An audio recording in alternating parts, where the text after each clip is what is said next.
soon after Project Runway, Lauren Zalaznick said, I want to do for food what we did with fashion. And that is when Dave Serwatka and I and Lauren and Francis and the Magical Elves developed and created Top Chef. And I remember Dave and a woman named Shauna Minoprio, who was the EP in early years, they found Tom Colicchio and they said, we found this guy. And I remember Lauren wasn't too keen on him at first. He was really low key, but he had a lot of cred. And I remember for me, my biggest nightmare was we couldn't find a host. And it was really bad. And Dave and I interviewed Padma, and we loved her. And it was kind of the same model as Project Runway. We found this hot woman who could talk about food. And she had 2 cookbooks at the time. And, you know, she seemed perfect, but she was going to shoot a mini-series in India. And we were like, and she didn't want to be on reality TV. And we were doing this dance with her, and we were now a couple weeks before production, and we didn't have a host. And she dropped out. Now, I remember, Lauren was emailing me, what are we going to do about a host? What are we going to, and I was bringing her all these ideas, and she was rejecting them. And I've had many sleepless nights as a TV executive. Finding the host of Top Chef was definitely top 5. It was horrible. That earlier example of the big booking for the early show, that was one too. But I was terrified. And so about a week before we were in production, a woman I know named Claire Mercury called me. She was at Sony. She now is Jimmy Fallon's publicist, and she was Billy Joel's publicist for years. She still is. She said, listen, Billy Joel's wife loves food. She is beautiful. I think you should interview her. And I interviewed her, and we put her on tape, and we hired her.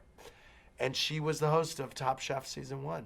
What didn't work about that, it wasn't Katie Lee Joel's fault. She had a Southern accent. Bravo was not our identity was not Southern. A Southerner on Bravo, it just didn't feel like Bravo. She was very young.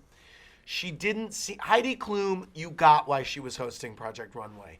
As a judge, she was like 25 or 26 at the time. Everyone only knew her, the people who did, as Billy Joel's wife. The truth is, she loved food. She was passionate about it. She was really into it. But she just seemed very young and green. We also produced her to be kind of Teutonic like Heidi, monosyllabic, kind of very stern with the contestants. And so we didn't really let her true personality come out. Had we let it come out, maybe it would have been more successful. So I don't think we produced her the best. And I think her youth and inexperience kind of, didn't work with viewers. Right. The viewers loved the show, but she was the only part of the show that they didn't connect with. And then Padma became available, and we hired her for Season 2, and the rest is Top Chef history. Pack your knives and go. Well, that was another thing that would cause me to lose sleep. Because no matter what show, competition show, whether it was Sheer Genius or Top Chef, we did a lot of competition, work of art. I remember I would be pitching these ideas to Lauren about this is going to be the elimination line. And it was really hard because she hated them all. Pack Your Knives and Go came about, I think Dan Cutforth made it up, or Shauna Minoprio, because the idea of Top Chef, they built the idea around knives. They were going to have knife blocks.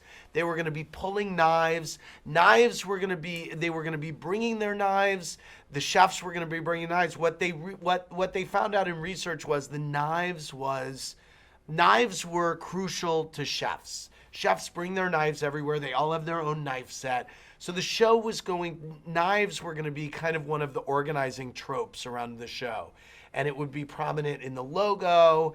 And so they came up with Pack Your Knives and Go. And somehow we sold it to Lauren. I don't know how. She was very difficult to sell. catchphrases to, hosts to. It was challenging.